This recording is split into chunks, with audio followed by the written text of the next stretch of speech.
नमस्कार, आप देख रहे हैं द हिंद 24 न्यूज और मैं हूं आपके साथ साक्षी निर्माण।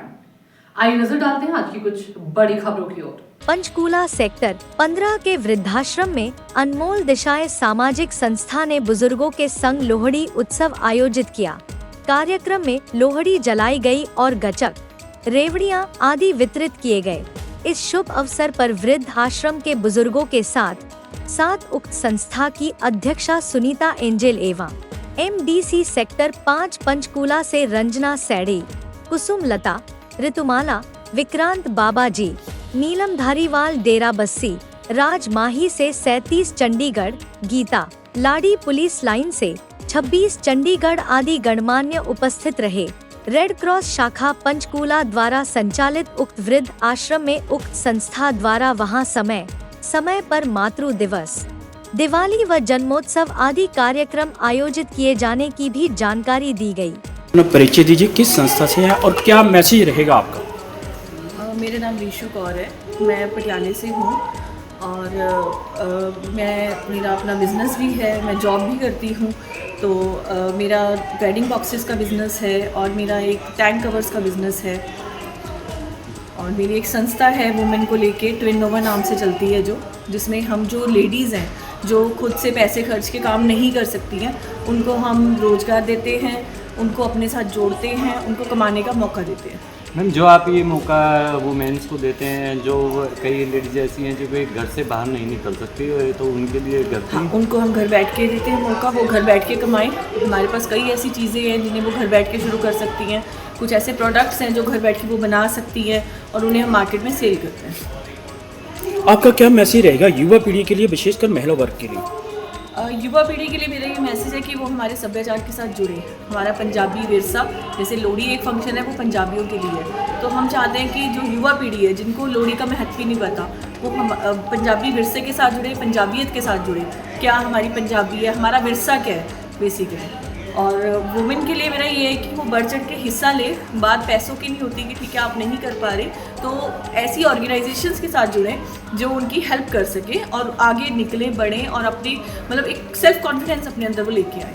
अगर आपने किसी महिला ने संपर्क करना तो कहाँ का कैसे करें? आप मेरे नंबर पे कर सकते हैं 7717552153। मोनिया मैम, ये सारे फेस्टिवल सेलिब्रेट करते हैं सभी को एक साथ लेके, तो टोटल कितनी लेडीज़ हैं जो आप सब एक साथ मिलके करते हैं? कोई ग्रुप है या फिर सोशल मीडिया पर है, कैसे है? ग्रुप भी है, सोशल मीडिया भी है। जैसे मोनिया मेरी बहुत पुरानी दोस्त है, कई सालों से हम लोग दोस्त हैं। वो ऐसे फंक्शंस करवाती रहती है जिसमें हम किसी मतलब जैसे हम लेडीज़ इकट्ठे होते हैं, क्योंकि देखो जब हम घर में होते हैं, बीइंग अ लेडी आप समझ सकते हो कि कितना बिजी होता है इंसान, है ना, घर के काम, बच्चे, और फिर अगर आप जॉब वर्किंग भी है, तो ये जो छोटे छोटे शोज़ होते हैं ना, ये एक लेडी को बाहर निकालते हैं, उसको ग्रूम करते हैं, उसको कॉन्फिडेंस देते हैं कि आप बाहर निकलो और हम कुछ भी कर सकते हैं। 70 to 80 लेडीज़ यूजुअली होती हैं इसमें। मैडम, आप आज मुख्य अतिथि बतौर किस इसमें आए हैं और क्या कहना चाहते हो, क्या मैसेज रहेगा आपका? मतलब मेरी फ्रेंड है मोनिया, जिसने मुझे इनवाइट किया है, जिसने इनवाइट किया है, वो हर बार ऐसे ही इवेंट्स करवाती है, बहुत अच्छे इवेंट्स करवाती है। ये हमारे सभ्याचार का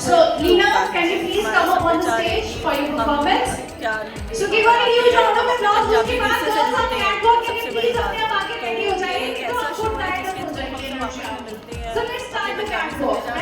हैं, और उसको लेके हम कई सारे इसमें गेम्स खेलते हैं, मतलब लोहड़ी का इवेंट मनाते हैं। मैम, टोटल कितनी लेडीज़ इकट्ठे होकर करते हैं? ये डिपेंड करता है मैम, जैसे अब 70 to 80 लेडीज़ तो होती हैं, मतलब जितना भी हमारा सर्कल होता है हम लोग इकट्ठे होकर एक शो प्रिपेयर करते हैं जिसमें हम सब इकट्ठे होते हैं। मतलब एक आप पंजाबी विरसा है, जब हम लोहड़ी मनाते हैं तो डांस करते हैं और है ना बोन फायर वगैरह होती है, तो इस तरीके से हम। आपका क्या मैसेज रहेगा युवा पीढ़ी के लिए? युवा पीढ़ी के लिए कि अपने विरसे से जुड़ो, पंजाबियत से जुड़ो, पंजाबी हमारे जो कल्चर है, हमारे जो त्यौहार है उनके बारे में युवा पीढ़ी को पता होना चाहिए। जो आज एक टूट रही है इन चीज़ों से, तो उनको हमारे बारे में पता होना चाहिए। थैंक यू मैम, तो फिर मैम हमें हर बार इन्वाइट करते हैं, उनका बहुत बहुत धन्यवाद। और हम यहाँ आके एक सुकून मिलता है, तो बहुत अच्छा फील करते हैं यहाँ आके, और कोशिश करते हैं कि हर बार हम यहाँ आएँ और कुछ करके जाएँ। करते हैं, इस साल भी करें। विशेष क्या रहा इस बार? बस मेरा तो यही रहता है कि मेरे लिए बुजुर्ग मेरे माँ बाप है, बहन भाइयों की तरह, मतलब बहुत बुजुर्ग है। हमारे बहन भाई इनको बाहर निकाल देते हैं, आश्रम में भेज देते हैं, तो मुझे लगता है कि इनको हमारी ज़रूरत है।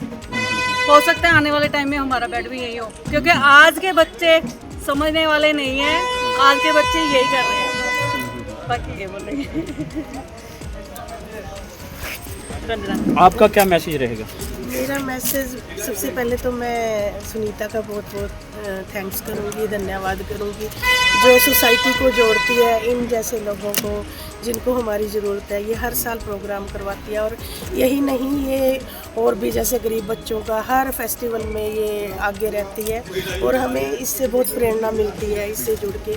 और आज हम फर्स्ट टाइम आए हैं ये इससे जुड़े हम सुनीता से, और हमें बड़ा अच्छा लगा, और ये समाज को बहुत अच्छा मैसेज जा रहा है कि इतने मतलब बुजुर्ग लोगों के साथ हम सेलिब्रेशन कर रहे हैं, तो ये हमारे लिए बहुत अच्छा है। मैम, युवा पीढ़ी के लिए क्या मैसेज रहेगा आपका? मैसेज तो सर ये है कि बच्चे जो देखते हैं ना वही आगे अपना अपनाते हैं। तो आज के समाज में जैसे हम देख रहे हैं माँ बाप को कोई पसंद नहीं कर रहा, हर कोई न्यूक्लियर फैमिली की तरफ जा रहा है ना। तो ये जो मैडम सुनीता जी, मैं पहली बार इनसे आज मुलाकात हुई है, बल्कि फेस टू फेस। तो इनका ग्रुप में मैं मैसेज जो पढ़ती थी है ना, मैं बहुत इंस्पायर थी इनसे कि मैं मिलूँ। एक्चुअली मैं गवर्नमेंट एम्प्लॉय हूँ, तो वक्त की थोड़ी शॉर्टेज रहती है, बट इनके जो सोशल वर्क हैं वो हमें इतनी प्रेरणा देते हैं कि हमें भी इस कदम में आगे आना चाहिए। और मैं इनको मैंने वादा किया है कि मैं आज के बाद हमेशा आपके साथ जुड़ी हूँ, कहीं भी मेरी ज़रूरत होगी मैं हमेशा अवेलेबल रहूँगी। हमें मोटिवेट कर रहे हैं, मतलब इतने अच्छे इनके विचार हैं। आज के ज़माने में ये बहुत ज़्यादा ज़रूरत है, क्योंकि हमारे बुज़ुर्गों का अब जो सम्मान है, जो पहले जो सम्मान था, वो बहुत कम होता जा रहा है। इसके लिए दोषी कौन? दोषी तो बहुत सारी चीज़ें हैं, है ना।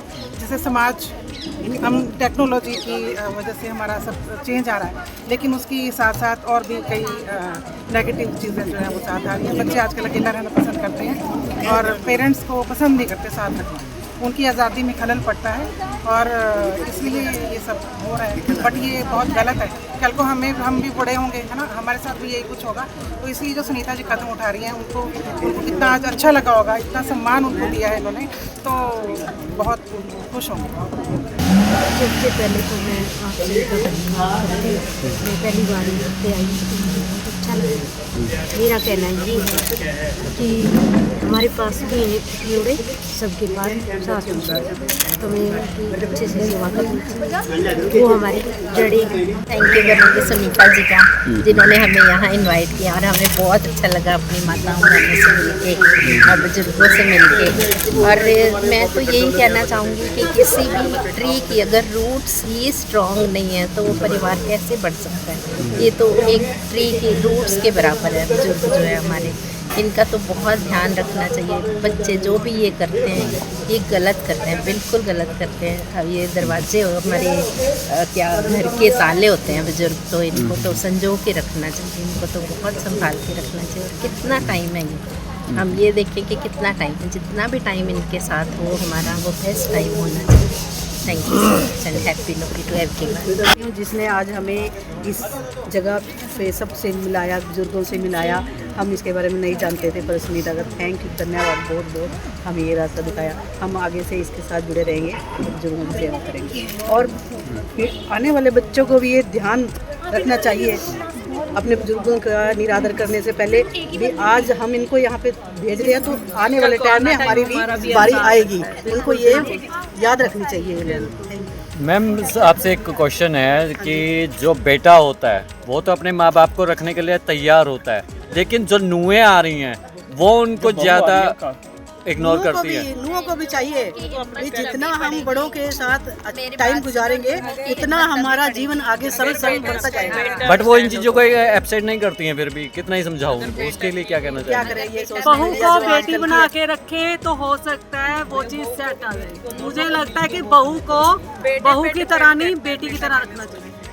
क्योंकि रोका टोकी जब होती है ना, तो वो समझती अपनी बेटी को नहीं टोक रहे, बहू को टोक रहे, तो वो चीज़ नहीं होनी चाहिए। हमारी बेटियां 10 गलतियां करती हैं, हम फिर भी कहते हैं बेटी है। बहू एक गलती कर ले तो वो पकड़ी जाती है, वो चीज़ नहीं होनी चाहिए। मुझे तो लगता है कि नहीं होनी चाहिए वो चीज़। शायद हम माँ बाप की लास्ट मतलब नस्ल है कि जो सेवा करने वाली है, और जो आगे आ रहे बच्चे उनके फर्स्ट पीढ़ी होगी हम उनसे डरने वाली, इस विषय का आपका क्या? नहीं, मैं बताऊं, मेरा बेटा अनमोल है, मुझे बहुत प्यार करता है और मेरे लिए बहुत करता है, क्योंकि हम लोगों ने संस्कार ऐसे दिए हैं। तो मुझे लगता है मैम आपके संस्कार तो दिए हैं, लेकिन जब उनकी मैरिज हो जाएगी उसके बाद के वो संस्कार कहाँ चले जाते हैं? नहीं, मुझे लगता है अगर बेटा संस्कारी है, बेटे के ऊपर होता है, बहू के ऊपर नहीं होता। हम कसूर बहू का निकालते हैं, कसूर बेटे का ही होता है। तो मैं आपकी की बात कह रहा हूँ कि जो संस्कार आपने बेटे को दिए हैं, हर माँ बाप देता है, अच्छे संस्कार देता है, लेकिन ऐसा क्या होता है कि नूह आने के बाद वो संस्कार कहाँ गायब हो जाते हैं? प्यार में बंटवारा हो जाता है। बस राम बेटा चाहिए, पति किसी को नहीं। आप क्या कहना चाहिए? मैं तो यही कहना चाहूँगी, सुनीता एंजल जी सबको लेके चलती है साथ में। मैं इनके साथ आज से नहीं बड़ी सालों से जुड़ी हूँ और हम कहीं ना कहीं कुछ ना कुछ हम प्रोग्राम करते रहते हैं, जैसे झुग्गी झोपड़ियों में भी करते हैं और यहाँ पर भी आते हैं, सबसे मिलते हैं, माताओं से मिलते हैं और नए साल पे भी हम काफ़ी चीज़ें करते हैं। कोशिश ये रहती है कि कोई भी फेस्टिवल हम खुशियाँ अपने घर में तो हमारे देखो होती है, सभी करते हैं, लेकिन जब बाहर जाके करते हैं ना उसकी वैल्यू बहुत ज़्यादा अलग है। और हमारी कोशिश यही रहती है जितनी बहनों को हम जोड़ सकें, और ये सबसे पहला खंबा हमारा ये है जो सारी रस्सियों को बांध के रखता है, तो ये मजबूत है, तो हम भी इसके साथ हैं। Thank you so much. आपको प्रेरणा कहाँ से मिली कि मैं बुजुर्गों की ही तरफ ध्यान ज़्यादा दूँ? क्या कोई ऐसी आपके साथ दुर्घटना घटी है या कोई घटना घटी है या क्या कारण रहा होगा? जब मैं पैदा हुई थी ना, तो मेरे फादर ने कहा था हूँ बेटी है, मतलब मुझे ठुकराया गया था, तो मैं उस ठुकरार को बेटी नहीं बेटा बन के इनके साथ आती हूँ, बेटा बन के साथ चलती हूँ, क्योंकि जो मेरे साथ हुआ मैं नहीं चाहती किसी के साथ हुआ। देखते रहिए द हिंदू 24 न्यूज।